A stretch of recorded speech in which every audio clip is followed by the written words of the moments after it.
안녕하십니까. 기능의학으로 환자를 치료하는 의사 닥터덕입니다. 오늘 여러분께 말씀드릴 내용은 비타민C와 소금에 대한 이야기를 좀 해드릴 거예요. 보통 연세가 드실수록 혈압도 올라가고 여러 가지 이제 대사질환이 생기잖아요. 그러다 보면은 병원에 가면은 어른들이 제일 많이 듣는 게 혈압이 좀 올라가다 보니까 맨날 저염 식사하세요, 저염 식사하세요, 뭐 이런 얘기를 너무 많이 듣겠죠. 근데 이게 얼마나 연세 드신 분들한테 우리가 기능의학적으로 봤을 때는 오히려 더 건강을 악화시키는 원인이 될 수 있다는 생각을 잘 못해요, 의사들은. 왜냐면 교과서에서 배우기를 당연히 짠 거를 많이 먹을수록 체액이 늘어나면서 볼륨이 늘어나니까 그것 때문에 혈압이 올라갈 거라고 우리가 배우죠. 그렇게 배워서 당연히 아무 판단과 사고 없이 모든 환자들한테 똑같이 얘기를 하게 됩니다. 근데 조금만 생각해 보시면은 그게 얼마만큼 위험한 얘기인지를 모르고 있는 것 같아요. 그래서 오늘 제가 좀 이해를 좀 설명드릴 건데, 제가 지난 시간에 비타민C가 우리가 먹게 되면은 이 비타민C는 장을 통해서 지나가는 과정에서 우리 몸에 흡수가 될 때 비타민C 통로를 통해서 흡수가 된다. 그리고 그 통로의 의존은 소듐의 농도 차이에 의해서 일어난다라고 말씀드렸어요. 소듐이 뭐냐면은 여러분이 먹는 소금에 NaCl이잖아요. NaCl이 소금인데 Na가 나트륨이고 Cl은 염소죠. 클로라이드. 그래서 Na하고 Cl이 합쳐진 게 소금인데 그 앞에 있는 Na가 나트륨인 거예요. 그러니까 내가 소금을 먹으면은 나트륨을 흡수하는 거죠. 근데 지금 이거를 의존해서 비타민C가 들어간다라는 게 포인트인 거예요. 이걸 중요시 여기셔야 되는데, 그러면 일단 혈액을 기준 잡아서 설명을 드려야지 좀 더 이해가 쉬울 것 같아서, 여러분들 혈액 속에 녹아져 있는 소듐의 양이 우리가 검사를 하면 쭉 나오거든요. 이거 되게 중요한 전해질 검사인데 이게 평균이 135에서 145까지 잡아요. 그러니까 우리 민값을 잡으면 140이죠. 그러니까 머릿속에 기억하세요. 여러분 몸속에 혈액 1리터 안에는 140ml 이퀴버런트에 해당되는 소듐이 있다. 이렇게 기억하시면 돼요.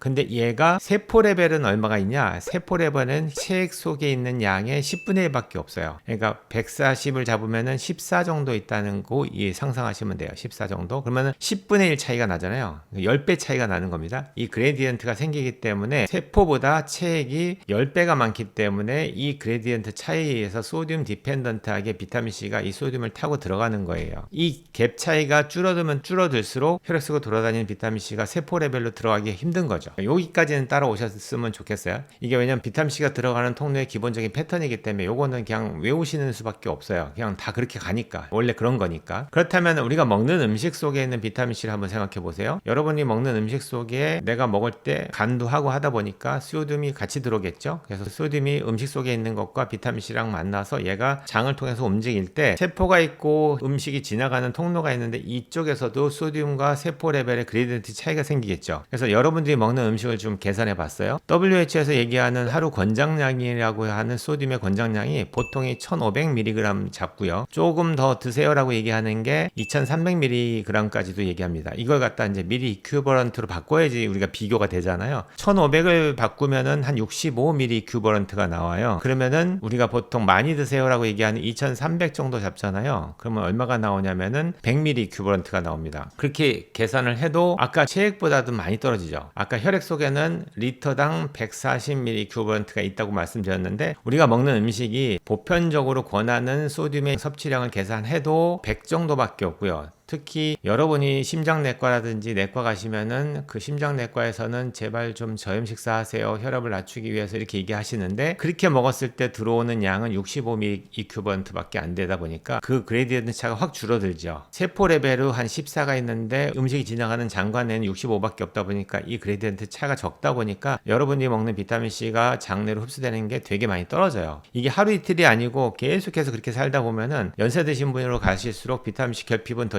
심각해지겠죠. 생각해 보시면 당연하겠죠. 그렇게 본다면은 어떻게 보면 나이 드신 분들이 자꾸 면역이 떨어지고 또 치주염도 잘 생기고 이 모든 게 비타민C 결핍 때문에 저는 연관되어 있다고 보거든요. 그래서 여러분들한테 오늘 드리고자 하는 내용은, 잘못 오해하시면은 그러면 뭐 나이가 드실수록 더 짜게 먹어야 되냐 뭐 이렇게 오해하시기도 하는데, 저는 최소한도로 이 권장량의 개념 자체가 비타민C하고는 무관하게 세팅해 놓은 거잖아요. 그렇다 보니까 이것만 갖고 얘기하는 게 아니라 우리가 다른 것들을 우리가 좀 같이 생각해 본다면은 굳이 여기서 말하는 권장량을 넘어가면 위험하고 이런 생각을 해야 되느냐, 이거는 좀 고민해 볼 수 있겠죠. 저는 환자들한테 제가 상담할 때는 제발 맛있게 드세요 이렇게 얘기합니다. 연세 드신 분들이 일부러 짜게 먹는 걸 제가 전도하듯이 막 강조하는 게 아니고요. 일부러 싱겁게 먹으려고 해가지고 맛없는 음식을 자꾸 먹으려고 하시면은, 아까 소듐하고 클로라이드가 합쳐진 게 그게 소금이라고 그랬잖아요. 소듐 같은 경우는 비타민C의 트랜스포트 역할을 하기 때문에 이게 되게 중요한데, 클로라이드 같은 경우에는 위장에서 위산을 만들 때도 쓰이는 어떤 또 성분 중에 하나죠. 왜냐하면 위산이 HCl이잖아요.